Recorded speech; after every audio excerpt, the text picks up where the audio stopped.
published author, as many of us know. Lynn holds a master's degree in educational leadership from Northern Arizona University and a communications and English double major from Bradley University in Peoria, Illinois. I'm going to dispense with reading all of this, Lynn, but I'm just going to invite you to come up and talk about your topic. Thank you. Thank you. Yes, I brought a number of name badges there because it seems like every time I take on a role, I got a name tag. Oh, geez. Yeah. I can't go through airport security. I have too many magnets. Yep. So all you people on Zoom, I'm wearing heels so that you can maybe see me. Yeah, really, it's a challenge. Anyway, so my topic, and I promise to try to stick to it, the public image challenge for Rotary and for Rotarians, a brief history of our shift from PR to PI. So, definitions first. Public relations gets a really bad rap. Spin doctors, trashy, sorry, Kellyanne Conway has not done us any good. Alternative facts, no. So being an accredited PR professional means I've actually gone through studies and testing, and there are only about 5,000 of us in the country who are accredited in PR. So the definition is, it's a strategic communication process that builds mutually beneficial relationships between organizations and their publics. What do we know about relationships? They take time. Okay, public image. The ideas and opinions that the public has about a person or an organization that may not be what they really are. And public image is oftentimes a first impression. What do we know about a first impression? That. What they see right now. We're always told about interviewing for jobs that your first impression. What are they going to see? What are they going to think? Before you even open your mouth, what are they going to see? Okay, that's a lot. Because most of us are not really aware all the time. Think about traffic. So Rotary has struggled. We hear a lot about we need members. Membership is key to our growth. The more members we have, the more good that we do. How do we get members? Well, we don't get them by being a super secret organization. We get them by telling our story. But in 2006 and 2011, which is now, I know it's like ancient history, right? 15 and 11 years ago, Rotary International did an international survey about how Rotary was perceived. What did people know? Well, what they found out was kind of sucked. Yeah, that's a technical term. 4 in 10 people had never heard of us. Another 4 in 10 have heard of the name. Only 2 in 10 claim to have some familiarity with Rotary. And unfortunately, that familiarity may have been that whole first impression thing. It may not have led to a good impression. Okay, so there we are, 2006, 2010. 2011, who comes to Rotary International? John Huco. Okay, breath of fresh air for Rotary. An organization called Siegel and Gale, they're a branding organization, national. They're the ones that did that international surveying in 2006 and in 2010.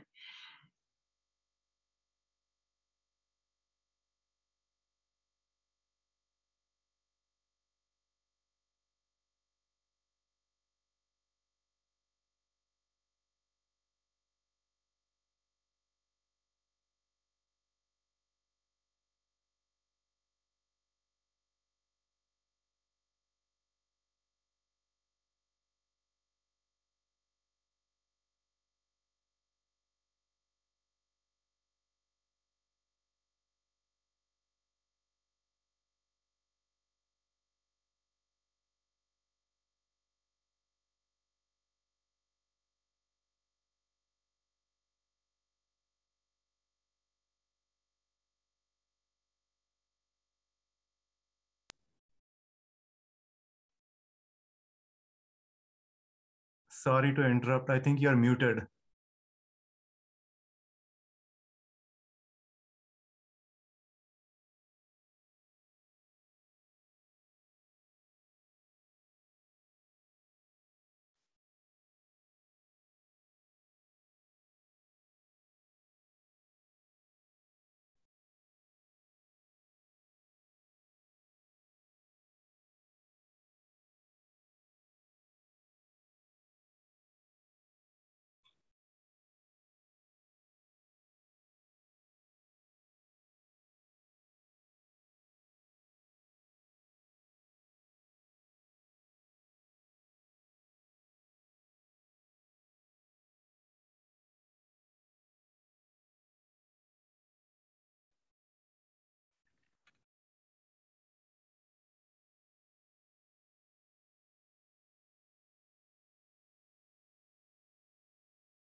So I'm not hearing anybody.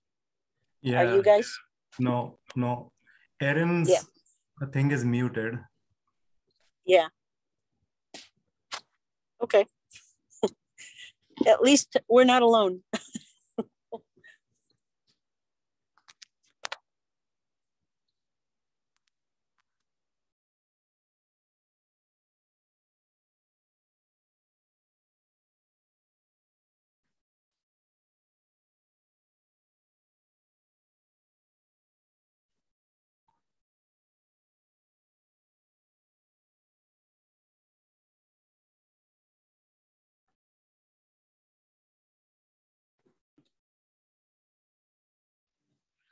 Okay, can you guys hear her now?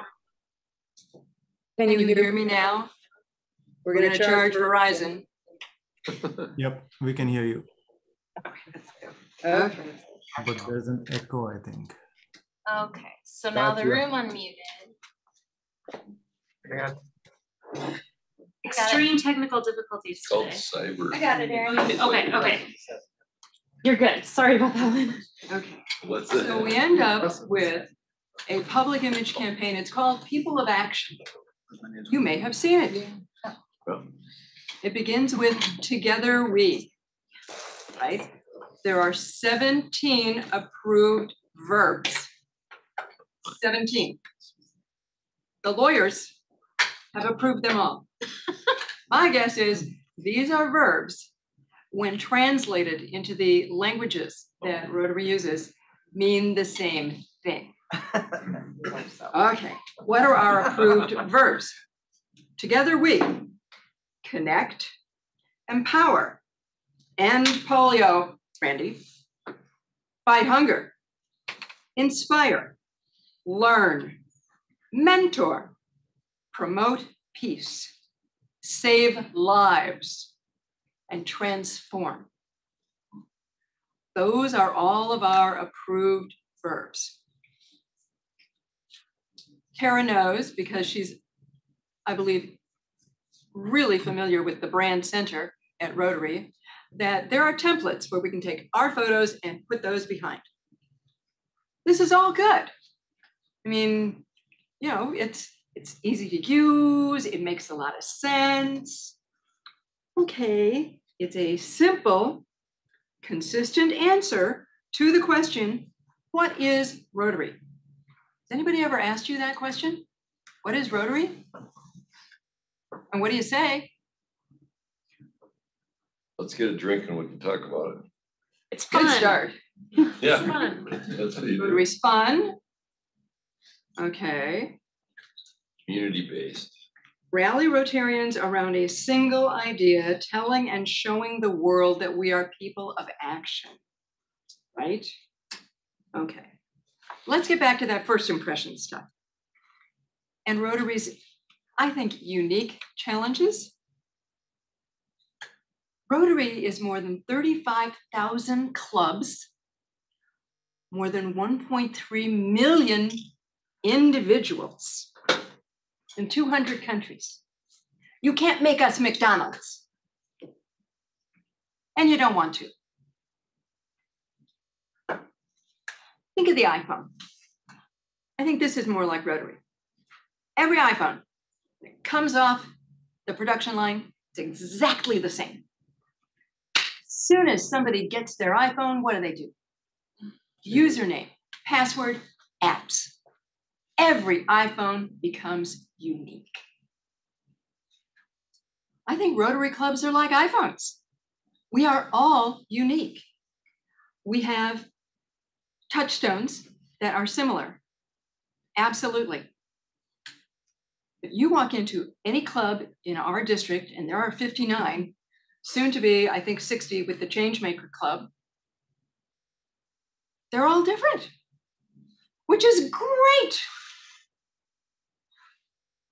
This gives a huge opportunity to people to find a place to fit, find people who you connect with, one of our verbs. But it is unique and it's a challenge. That whole public image thing. There's no one image. There's going to be no one perception. There's an old kind of a folk tale about 6 blind people describing an elephant. And each one is touching a different part of the elephant. They describe the elephant as a wall, a snake, a spear, a tree, a fan, and a rope. Because they all are touching a different part of the elephant. Rotary's like that. I mean, depending on what part of Rotary you're in touch with, you have a very different perception of what Rotary is. And then we come up against Rotarians being really comfortable with each other. We speak in shorthand. We speak in code. I visited the Vail Rotary Club, and they were talking about ducks and dictionaries. They had a duck update and a dictionary update. And I thought, this is great. We've got literary waterfowl. But no. The ducks were a rubber duck race, which was a fundraiser. The dictionaries were gifts to 3rd graders. But I had to ask for that explanation. Then there's ownership. When we were meeting in the same place that we'd been to over and over and over again, I bet, don't know this for sure, I bet that people gravitated to kind of the same place. You walk in. Dear friend of mine in Colorado was the district membership chair. Visited a club, walked into the room where the club was going to meet. No one was there.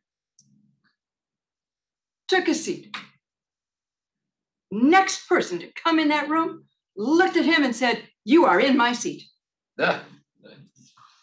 That sucks when you are a visitor to a new place. You just want to slap them and go, "What are you thinking?" And yet you can just see that happening. But oh my God, is that the public image we want of you're sitting in my seat? So there's some shaking up that we're going to get to do.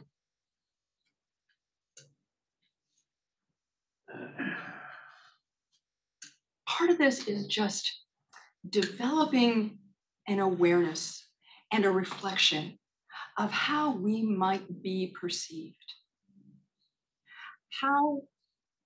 How might other people, when they see us out, when they see us with a name badge, because God knows sometimes when I've got a Rotary pin on, oh my God, it's even worse. I have a Rotary decal on the back of my car. I am very sure there are people who think Rotarians can't park. Because I know I can't. And I've got a Rotary sticker on my car. So I try to keep aware of that when I'm on the highway. And if I'm speeding, I've got a Rotary sticker on my car. But it gets back to, okay, Rotary's public image. Rotary's public image is created every time somebody meets us and we've got any kind of Rotary gear on. Anytime, I mean, we talk about polio. It's the fight to end polio. Sometimes when I hear us talk about polio, it sounds like we're polio champions. It's like, no, we are fighting polio. So there's also a certain rigor with language that we may want to consider so that if we are with people who are not fully familiar with everything that we do and everything that we stand for, that we give them a context and we invite them in and let them see the whole elephant. One of the opportunities I have as the district public image chair is to write something for the monthly dispatch, the monthly newsletter. I don't do a tips and tricks because not everybody who's going to read the newsletter is the public image chair for their club, but all of us are in charge of our public image as a Rotarian. And so my goal in that little piece that I write every month is to give us some kind of access to seeing a way that we can be perceived positively as Rotarians and be aware that we are all being perceived by people who know us through a context. And we want to add Rotary to that, and we want to add Rotary in such a way that we reflect well on Rotary and it reflects well on us. So it's a challenge, but we're up to it. That's what I got. I'm done now.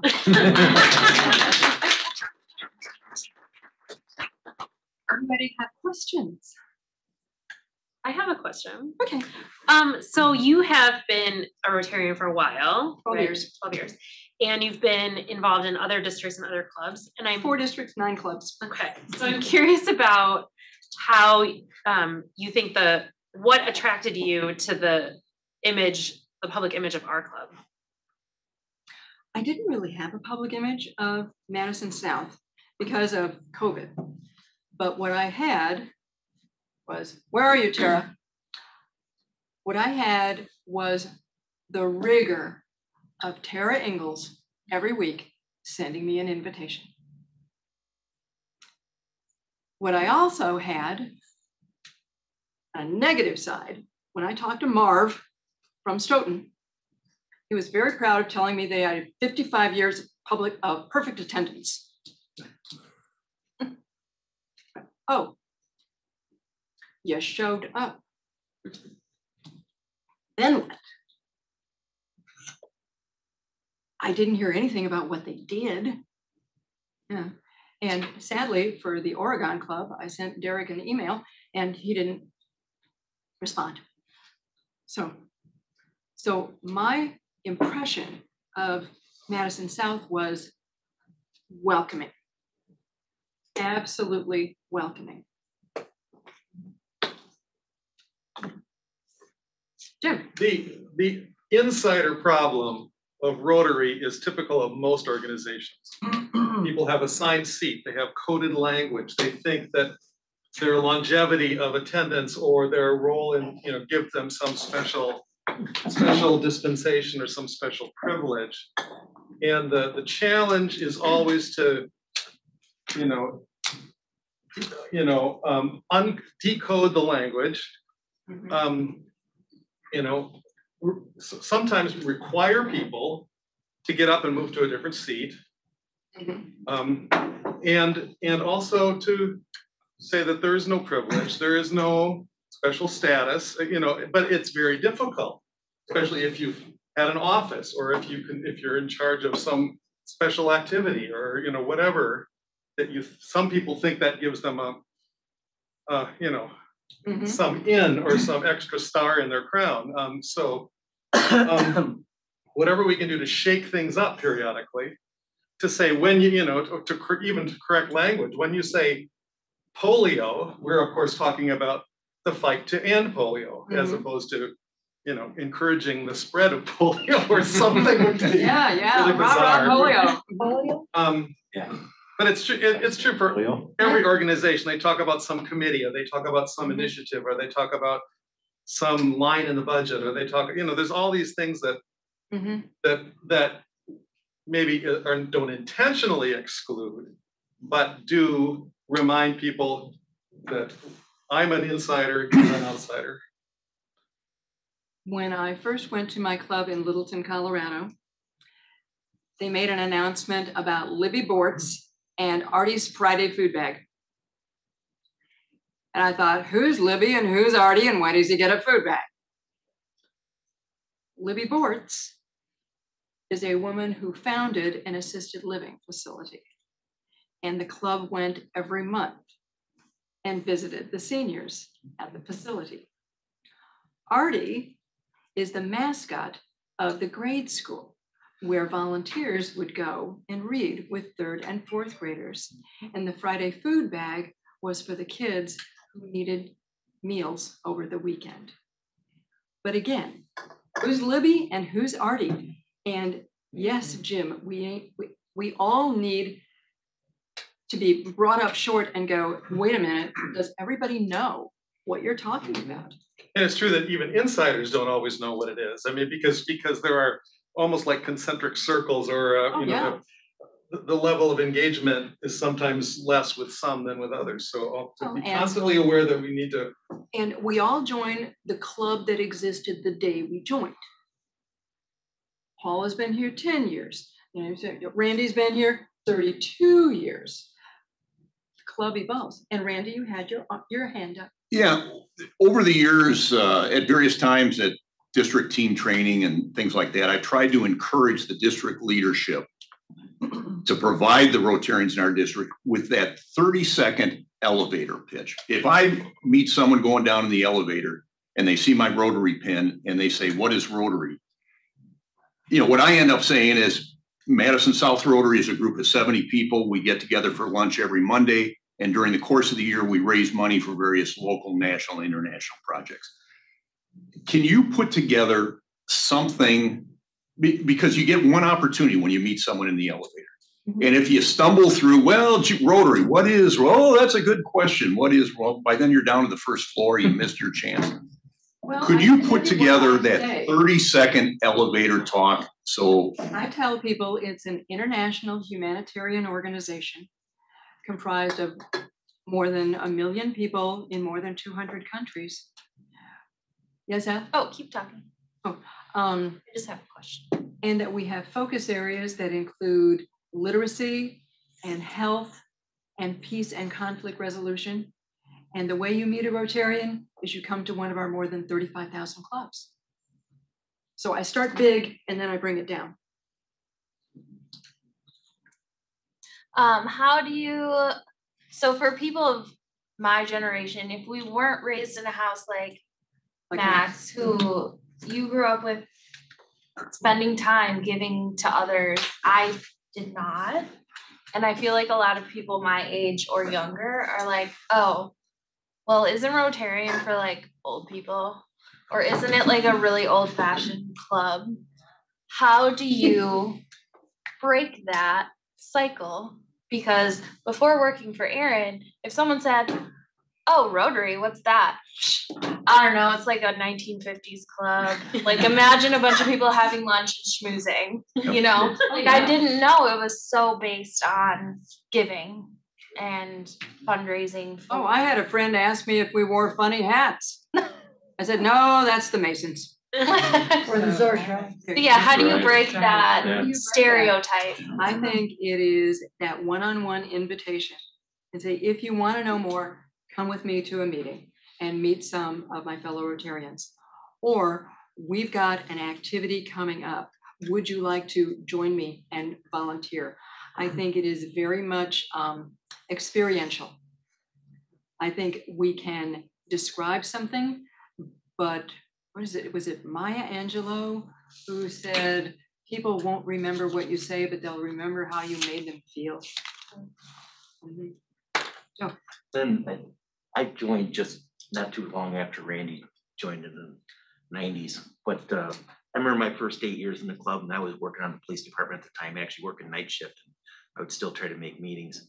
But those first 5 to 8 years, I gotta tell you, I wasn't really too grounded in what we did as a club. But when I went to Brazil as the group study exchange team leader for the district, and I think it was 2001, and I saw the impact of Rotary abroad and what it meant in all those communities throughout Brazil, that touched me in a way that was just, to the core. And I came back and really invigorated me, because then I became president-elect, became president, blah, blah, blah, and really kind of changed my whole association with Rotary and with this club. So your point about being experiential, yeah, you got to get some skin in the game, and boy, once it touches you, it's pretty easy to go all in. Yeah. I was visiting a fellow Rotarian in Telluride, and she was probably still is very active in their Rotary Youth Exchange. And a young man who was from Taiwan needed to catch a flight the next morning, 40 miles away out of Montrose, to go to LA to go back to Taiwan. And she was trying to find a place for them to stay in Montrose, a hotel. Well, there just happened to be 600 veterans there, and so there were no hotel rooms. So I had my Rotary directory. So I called the president of the Montrose Club. He goes, I got no room, but call my next door neighbor. Okay. So I called the next door neighbor, and he said, well, of course, here's the address, just come on up. Okay, so Marilyn and this young man arrived there 9 o'clock on a Tuesday night for a 6 a.m. Wednesday morning flight. Turns out this couple had for nearly 30 years hosted Rotary Youth Exchange kids. They weren't Rotarians, but that was the magic. It's like, this is the impact of knowing Rotarians, being part of what we do, even if you're not on the inside. Yeah, it is, how can we, I call it creating Velcro, get people to stick to Rotary. What is it that's going to help them to stick to Rotary and to stick with Rotary?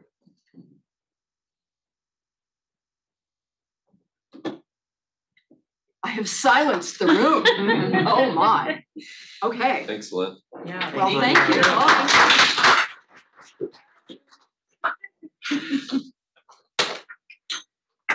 So y'all want to volunteer for my committee now, right?